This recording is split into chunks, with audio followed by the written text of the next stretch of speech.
Hello বিয়স, আসসালামু আলাইকুম। আমি হচ্ছে আশরাফুল হাসান মোল্লা। তো সকাল খবর আসলো যে আমাদের ওই নিচে আমরা যেখানে যাই ফসলি জমির দিকে নাটক করি, ওই জায়গায় বিশাল বড় একটা সাপ মারছে। আসলে কি সত্য কিনা ওইটা দেখার জন্য যাইতেছি। তো অবশ্যই সঙ্গে থাকুন আপনারা।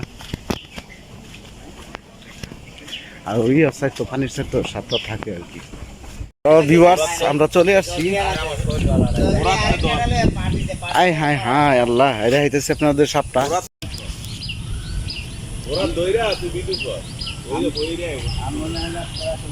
আরে বাবা, এটা কি সাপ?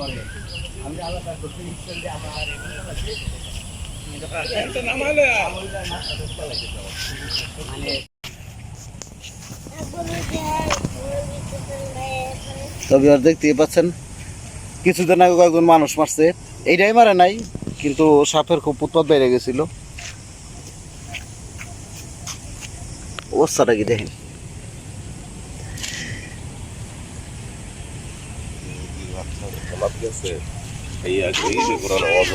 তো ভিউয়ার্স, আমি জিজ্ঞেস করলাম যে নাজুল ভাইরে সাপের সম্পর্কে কি জানে, যেহেতু কাছাকাছি। আর নাজুল ভাই বলতেছে তো সাপ আমি মারছি। আসলে কাহিনীটা কি কোন? এই সাপটা কইতে রাত্রে 12টা বাজে। কবে? কালকে রাত্রে মারছে? এই যে রাত্রে 12টা বাজে। ও আচ্ছা, গত রাত্রে 12টা বাজে বাচ্চা খাইতে আইছে। আচ্ছা, তখন আয়া দেখি যে খালি ফুস করতেছে। আলা টেড়া লইয়া দিলাম পাহাড় মাঝখান, পাহাড় দিছি করে আপনার দিছে মতন লাড়িটা বাইরে এক লই মেরে লিছে। একলা হ্যাঁ। সামনে 12টা বাজে কই এনেছি। মাছ ধরতে আইছি টেড়া। ও রাত্রে মাছ ধরতে হয়েছে গত রাত্রে আর কি। আচ্ছা বিহার আমাদের এখানে বৃষ্টি মিষ্টি হইলে অনেক জমিতে পানি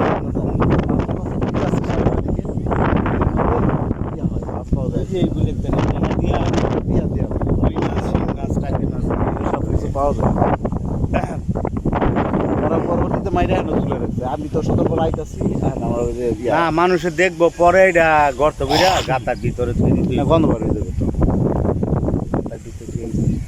কারণ সবাই ওই যে সবাই দেখতেছে, এই সাহসে খুলাই তো না সবাই। লইরো না কি হই, লইরো না। রাজমূলের গলার মধ্যে ব্যথাই আর তার পেটের তুমি নইব। হ্যাঁ, তাড়াতাড়ি আয়।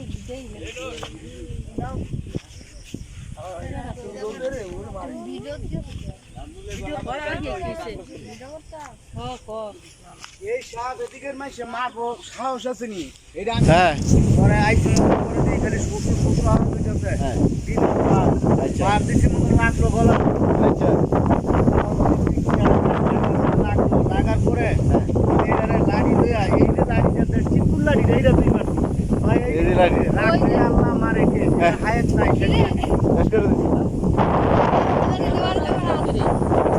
কিন্তু আমাদের মানে খুব সাহসী একজন, মানে সাহসী একজন মানুষ। রাত্রে মাছ ধরতে যায়, এই যে মাছও সাপের ধরে। মাথা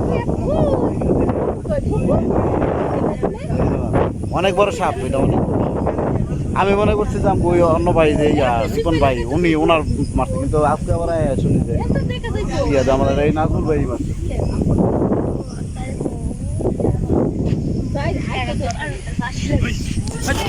তো বন্ধুরা, আমরা বিদায় নিব। ভিউয়ার্স, অনেক নিয়ে হয়ে গেছে, ভিডিওটা আবার লম্বা হয়ে যায়, সেই জন্য ভিডিও করতেছি না। অবশ্যই আপনারা একটু সাপোর্ট করবেন, চ্যানেলটা সাবস্ক্রাইব করে রাখবেন, একটু ভিডিও শেয়ার দিবেন। যারা ফেসবুক থেকে দেখেন তারা অবশ্যই আইডিটাকে ফলো দিয়ে রাখবেন। তো সবাই আজকের মতো এখান থেকে বিদায় নিচ্ছি। ভালো থাকবেন, সুস্থ থাকবেন। আসসালামু আলাইকুম।